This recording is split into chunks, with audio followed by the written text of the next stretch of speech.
You got questions, I've got answers. Here's a video, who can ask for anything more? The song pretty much sums it up, but I'm getting so many great questions in my YouTube comments, in my Instagram DMs, and I thought y'all might want to know the answers as well, so I decided to make a video. There's going to be a range of topics like taxes, whether or not I think there's money to be made on Poshmark Canada, relisting, and whether or not I think you need a YouTube channel as a reseller. Let's go! I would love to know how you file your taxes for your Poshmark profits. Are you registered as a business in Canada? I would love to sell my items online, but the cash flow and the tax setup for the whole process makes me nervous. Any tips? My best advice when it comes to taxes is to talk to an accountant or a tax professional. Everyone's situation when it comes to money and your finances and your situation is unique, and I think it's irresponsible for me to give blanket advice to resellers. I had a sole proprietorship before I started on Poshmark, and so Poshmark has just gone under that for me. And I had a really great appointment with a finance professional from the New School of Finance. I'll be sure to link them in the description, just to talk about the implications of Poshmark and taxes and all of that stuff. Save your receipts, get a system, have a look at your sales report within Poshmark, but really talk to someone and get their advice. I realize that's probably not going to be a popular, well-liked answer. That's totally fine with me. I'd rather give you that than lead you astray and give you uneducated advice that messes up your taxes and makes you owe a whole bunch of money. I hope people like the rest of the answers more.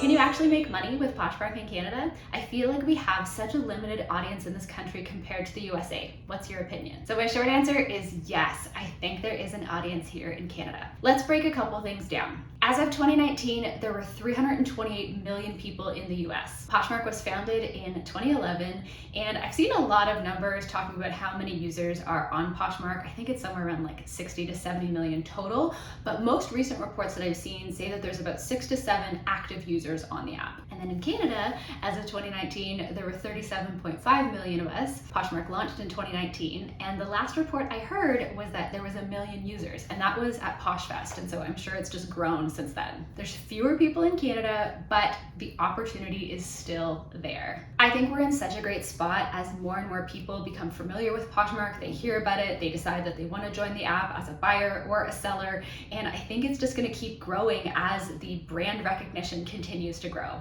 And fingers crossed that cross-border shipping is going to be somewhere around the corner, maybe in the near future, who knows.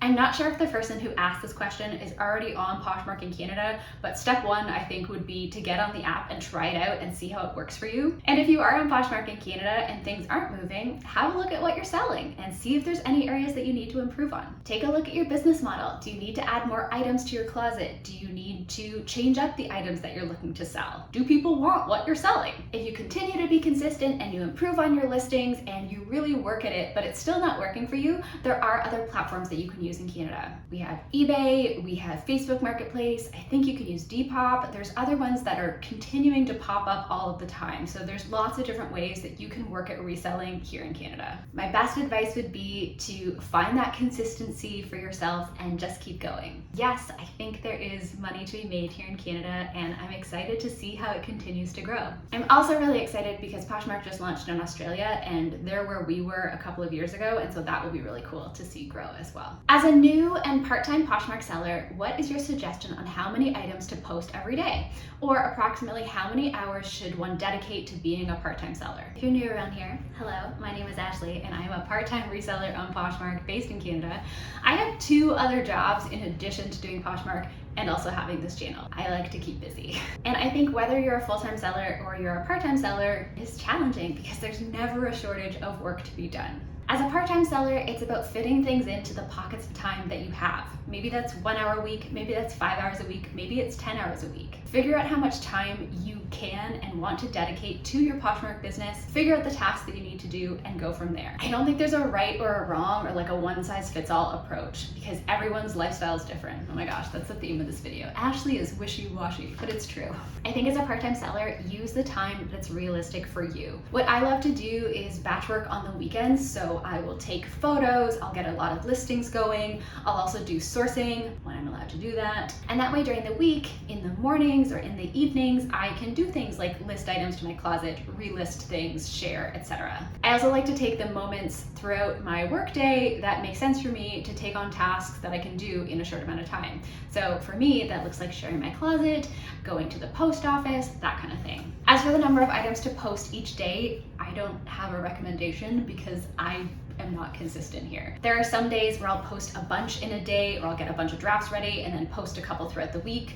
When I first started on Poshmark, I was in the habit of like listing 10, 15, 20 items on Sunday and then just going through the week and sharing them, and then I do that again the next weekend. So figure out what's realistic for you, how much time you want to spend, how much time you can spend, and go from there. Should I assume that any comments that include asking me to email them are spam?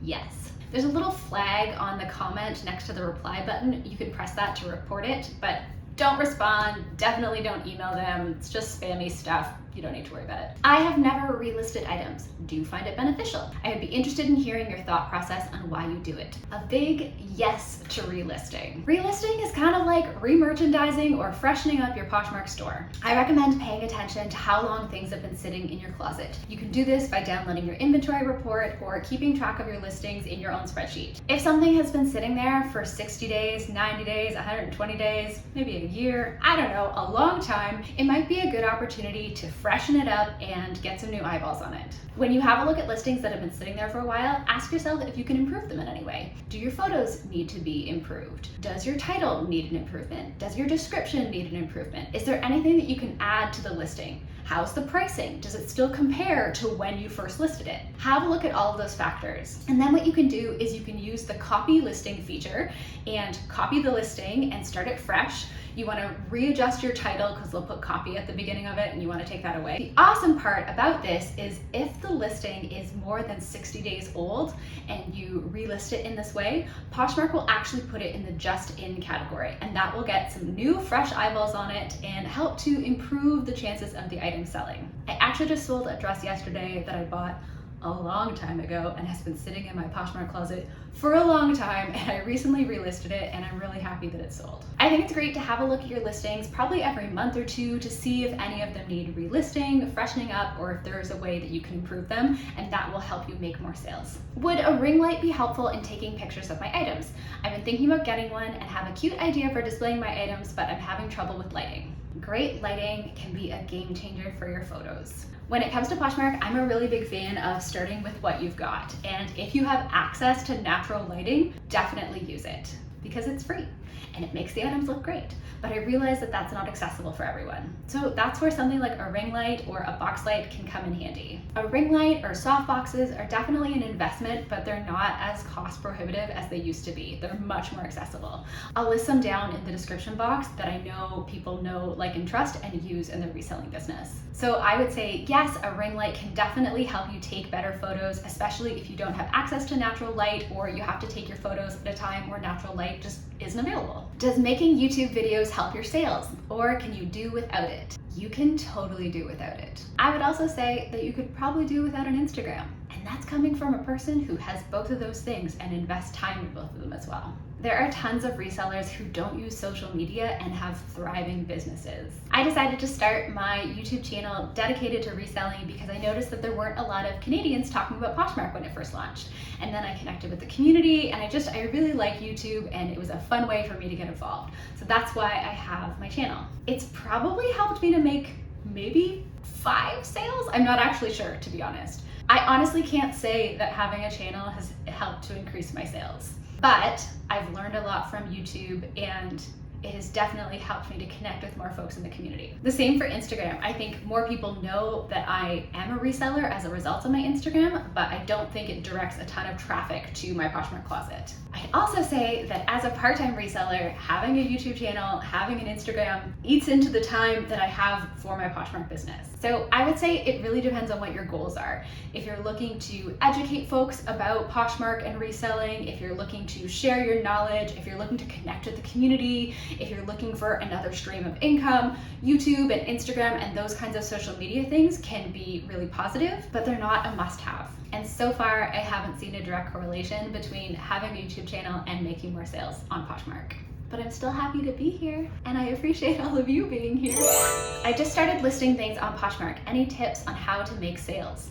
Oh my gosh, this is such a big question, and there's so many things that I could say, but I don't want to overwhelm you because you're just getting started. The best way to get started is to get started. And I think you learn a ton by just going into the app, listing your first couple items and seeing how it all works. Taking decent photos in a square format is going to be beneficial, using great titles and great descriptions, and getting into the habit of sharing your items regularly. I'd also suggest doing research to see what's selling and get a better understanding of why it's selling, and that will help you make better choices in the future of what you want to put in your closet. On this channel, I have shared a lot of videos with Poshmark tips and tricks, what to do, what not to do, and lots of great information. I've got a playlist that'll link up above, and hopefully that will help you as you get on your way. I think it can be super overwhelming when you're getting started on Poshmark because there can seem like so much you want to learn, but sticking to the basics, getting really good at those, and then adding things on as you go is going to be your best bet. I appreciate all of you in this community. Thank you for bringing your comments and your questions and showing up in my Instagram DMs. It is so great to talk about Poshmark and just spread the love and hopefully spread the knowledge. If you enjoyed this video, please be sure to give it a like, and if you're not already subscribed, now would be an awesome time to do so. Thank you so much for watching this video, and I hope to see you soon.